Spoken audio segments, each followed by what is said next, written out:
இயேசுவில் எனது அன்பிற்குரியவர்களே, உங்களுக்கு என்னுடைய இதயம் கனிந்த வாழ்த்துக்கள். வணக்கம்.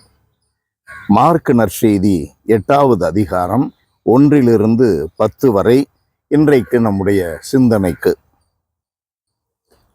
இயேசு ஆண்டவரை சுற்றி பெருந்திரளான மக்கள் இருந்தார்கள்.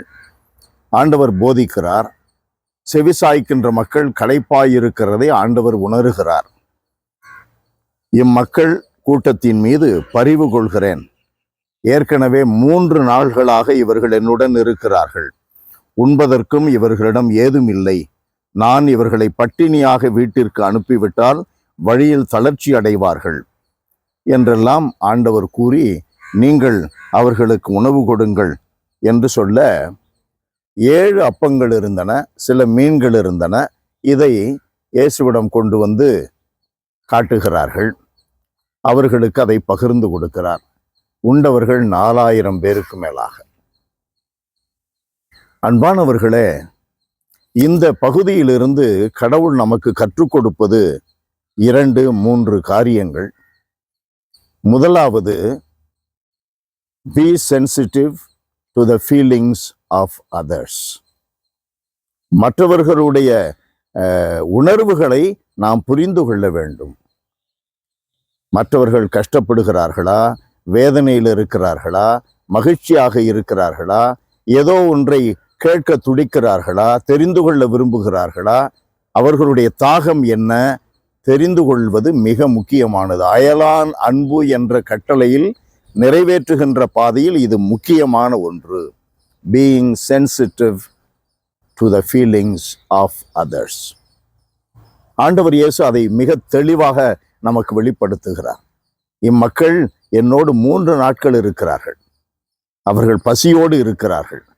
உண்பதற்கு ஏதும் அவர்களிடம் இல்லை.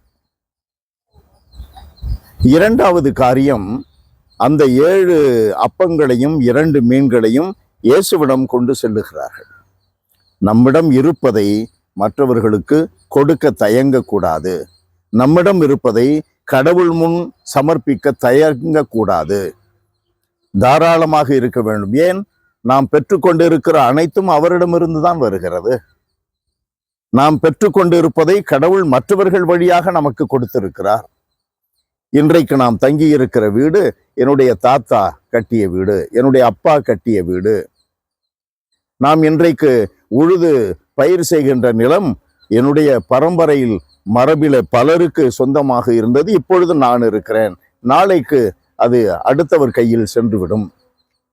மற்றவர்கள் வழியாக நான் உணவுப் பொருள்களை பெற்றுக்கொள்கிறேன். விவசாயத்திலிருந்து உணவுப் பொருள்களை பெற்றுக்கொள்கிறேன். மற்றவர்களிடமிருந்து துணியை பெற்றுக்கொள்கிறேன். மற்றவர்களிடமிருந்து சம்பளம் பெறுகிறேன். 3வதாக, நாம் பரிவு காட்ட வேண்டும். இல்லாதவர்களுக்கு பகிர்ந்து கொடுப்பதில் நாம் முதன்மையாக இருந்தால் நாம் கிறிஸ்தவர்கள், கிறிஸ்து இயேசுவை சார்ந்தவர்கள். 2வதாக இருந்தால் இயேசுவை தெரிந்து கொள்வதிலே நாம் எங்கேயோ அந்த வரிசையில 10வது 100வது 1000வது ஆளாக நாம் நிற்கிறோம். முதன்மையாக இருக்க வேண்டும்.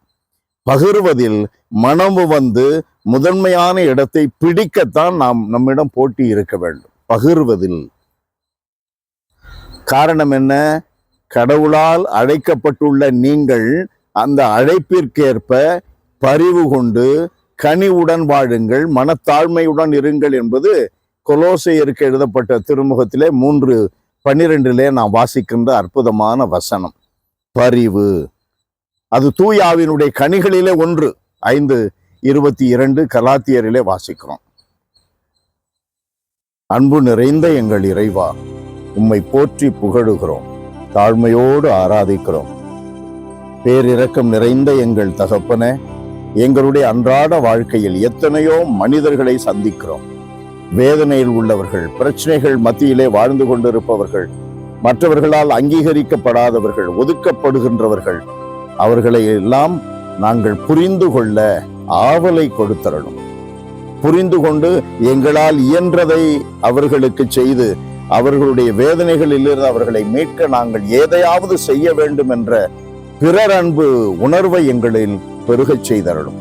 அன்பின் ஆண்டவரே, எங்களிடம் இருப்பதை இல்லாதவர்களோடு பகிர்ந்து கொள்வதில் நாங்கள் முதன்மை இடத்தை பெற போட்டி இருக்க வேண்டும் என்ற வரத்தை கேட்டு ஜெபிக்கிறோம்.